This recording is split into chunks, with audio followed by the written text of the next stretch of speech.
और उपचुनाव के परिणाम को शायद नीतीश सरकार वेकअप कॉल मान रही है। ऐसा इसलिए क्योंकि परिणाम के तुरंत बाद हुई कैबिनेट की बैठक में कई फैसले लिए गए। इससे बिहार की जनता को राहत मिलने की उम्मीद जताई जा रही है। नीतीश सरकार पर 5 सीटों का पंच। ये उपचुनाव परिणाम है वेकअप कॉल। हार के बाद जागी बिहार सरकार।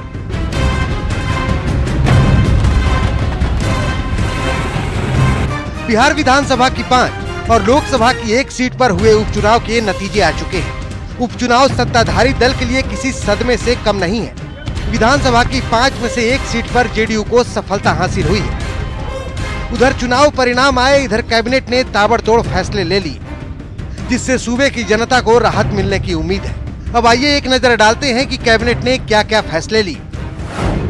35 एजेंडों पर लगी कैबिनेट की मुहर। कर्मियों की महंगाई भत्ता में 5% का इजाफा। 1 जुलाई की तिथि से मिलेगा इसका लाभ। पेट्रोल डीजल के वैट दरों में संशोधन मंजूर। वैट दरों में की गई 4% की कमी। बाढ़ प्रभावितों को 6,000 रुपए देने का फैसला। 18 जिलों के बाढ़ पीड़ितों को मिलेगा लाभ। राजधानी के वायु गुणवत्ता में सुधार की कवायद। 2020 से डीजल से चलने वाले ऑटो पर प्रतिबंध। राज्य की सरकार ने कई और फैसले लिए हैं, जिससे तुरंत करोड़ों लोगों को फायदा मिलेगा। माना जा रहा है कि उपचुनाव में हार से सरकार जाग गई है, तभी तो कैबिनेट ने लोक लुभावन फैसले लिए हैं। हालांकि इसका असर कितना और क्या होगा, ये तो 2020 के चुनाव परिणाम ही बता पाएंगे। Bureau report, news 18 network. और 17 राज्यों के 51 विधानसभा और 2 लोकसभा सीटों पर हुए उपचुनाव के नतीजे अब सामने आ गए हैं। लोकसभा चुनाव में बम्पर जीत के बाद भी हुए उपचुनाव में बीजेपी को सीटों का नुकसान हुआ है।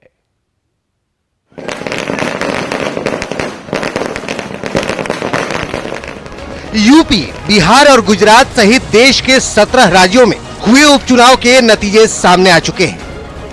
महाराष्ट्र और हरियाणा की तर्ज पर उपचुनाव के नतीजों में भी बीजेपी की सीटें घटी हैं। चलिए सबसे पहले बात करते हैं यूपी की। यूपी की 11 विधानसभा सीटों पर हुए उपचुनाव में बीजेपी 9 से घटकर 7 सीटों पर आ गई है।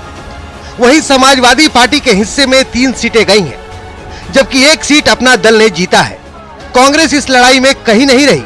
बावजूद इसके कांग्रेस महासचिव प्रियंका गांधी ने खुशी जाहिर की है, क्योंकि उनका वोट शेयर पहले की तुलना में बढ़ा है। हरियाणा पे तो बहुत खुशी है। अभी मैं व्यस्त थी अंदर, मैंने अभी लेटेस्ट निर्णय नहीं देखे, लेकिन बहुत खुशी है दोनों पे बहुत खुशी है।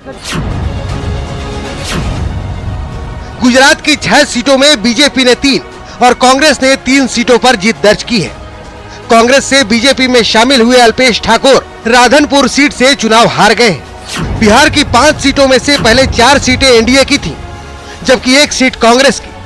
उपचुनाव के नतीजे के बाद एनडीए सिर्फ 1 सीट बचा पाई। भागलपुर के नाथनगर से जेडीयू जीत गई। बाकी सीटों में से 2 पर आरजेडी के साथ 1-1 सीट पर निर्दलीय और एआईएमआईएम की जीत दर्ज हुई। पंजाब की 4 विधानसभा सीटों में से 3 सीटों पर कांग्रेस की जीत हुई है, जबकि 1 सीट अकाली दल के हिस्से में आई है। बीजेपी को यहां भी हार ही हाथ लगी। राजस्थान का चुनावी मैच ड्रॉ हो गया। 2 विधानसभा सीटों के लिए हुए उपचुनाव में 1 सीट कांग्रेस के खाते में गई है, जबकि दूसरी सीट बीजेपी गठबंधन ने जीती है। इनके साथ ही केरल में 5 विधानसभा सीटों के लिए हुए उपचुनाव में 2 कांग्रेस, 2 सीपीएम और 1 सीट मुस्लिम लीग के हिस्से में गई है। असम में 4 विधानसभा सीटों के लिए हुए उपचुनाव में 3 सीटें बीजेपी के हिस्से आई। इसके अलावा मध्य प्रदेश और छत्तीसगढ़ की 1-1 विधानसभा सीट के लिए हुए उपचुनाव का फैसला कांग्रेस के हक में गया। Bureau report, news 18 network.